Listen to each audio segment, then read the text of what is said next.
Oh, my brothers and sisters, we have a continuation of another disturbing trend. I first want to take a few seconds to thank all the people that have subscribed to this channel, as well as welcome all new subscribers. From the Atlanta Black Star, we bring you... Debate emerges after Native American woman tells Black woman to keep hands off our culture. When a Native American woman slammed a Black woman's appropriation of her culture, Black Twitter users immediately took issue with the memo. The back and forth began when a woman named Cheyanne tweeted a PSA Monday, August 7th, slamming a photo of rapper Omerettà the Great posing in a costume like it to Pocahontas. Brennan tweets, "Black looks better on everything we remake." Which gets this response from Cheyanne. "If you aren't Native, keep your hands off our culture.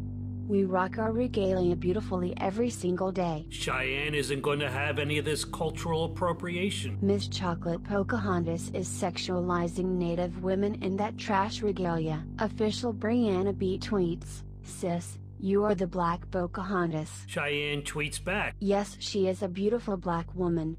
No, she is not the Black Pocahontas." The subject of cultural appropriation is typically hurled at white people from non-white people, as has been the case in several situations involving the Kardashian-Jenner clan.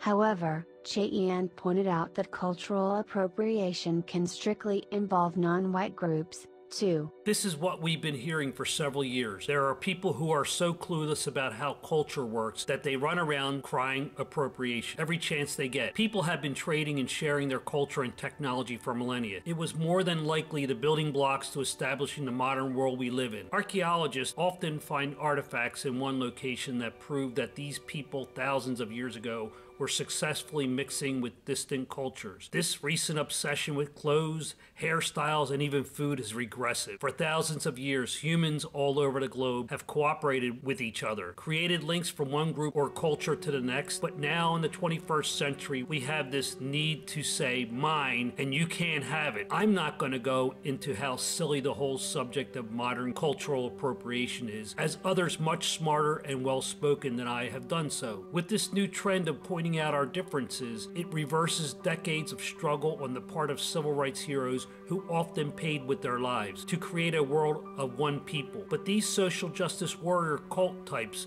want to wash that away and act greedy with what they perceive as their culture. I do agree with the sentiment of not using aspects of a culture to demean or ridicule someone, but that's just called not being a dick. Certain groups of people like blacks, etc. now claim special privilege. They are immune from personal responsibility of their actions and actual use of words where they may be fitting, such as racist and now this cultural appropriation thing, by redefining the words to suit their needs. Negative accusations, they say, can only be used by the majority or people in power. Cheyanne calls them out first, but watch how these people of color react when confronted with their own nonsense. "No, it is not anti-Black to call out cultural appropriation against Native people when done by Black folks. Any of you, including Black folks and POC, can be problematic and anti-Native, and I'll call you out just like I would a white person. There was Black people here before Africans and Natives mixed, which created Afro-Indigenous, and I get what you're saying. Just dropping facts. Early Indigenous Americans were actually Black Americans. There are Black Native Americans too, so what's the problem? While I don't agree with the Pocahontas label, still, not surprising, one accused Cheyanne of being anti-Black. You do not get to decide what is anti-Black or not. If you don't like BW, just say it. No need to bash this girl for wearing a Disney outfit. Where's your rant about this girl you sleep to the white passing natives, huh? I don't get that last point. Meanwhile, Omerettà indicated she was unbothered by the uproar by posting these responses. Head ass. You see, Omerettà has one set of standards for herself and another for those she disagrees with. What was more interesting or amusing than any of this from Atlanta Black Star was some of the comments that were offered below the article. Needless to say, there is so much wrong with Michael's comment that it doesn't deserve mention. However, However, it is amusing to point out that Pangaea and Gondwanaland were gone many millions of years before humans walked the earth, and apparently Antarctica. And more amusing is the support he receives from other comments. Once again, the real Native Americans were black people from Africa. They migrated to that piece of the land while the land masses were still connected, Pangaea and Gondwanaland. The other so-called Native Americans crossed the Bering Strait into the Americas during the Ice Age, and black folks were waiting on them.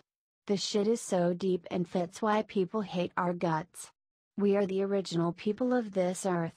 It's the same thing in Europe, Asia, Antarctica, and Australia.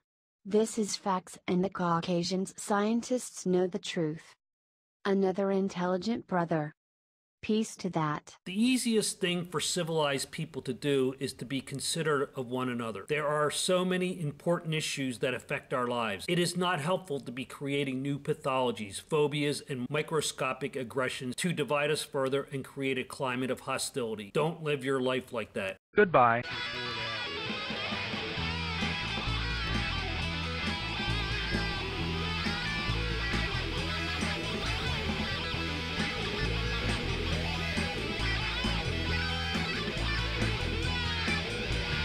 The idea of cultural appropriation is absolute nonsense.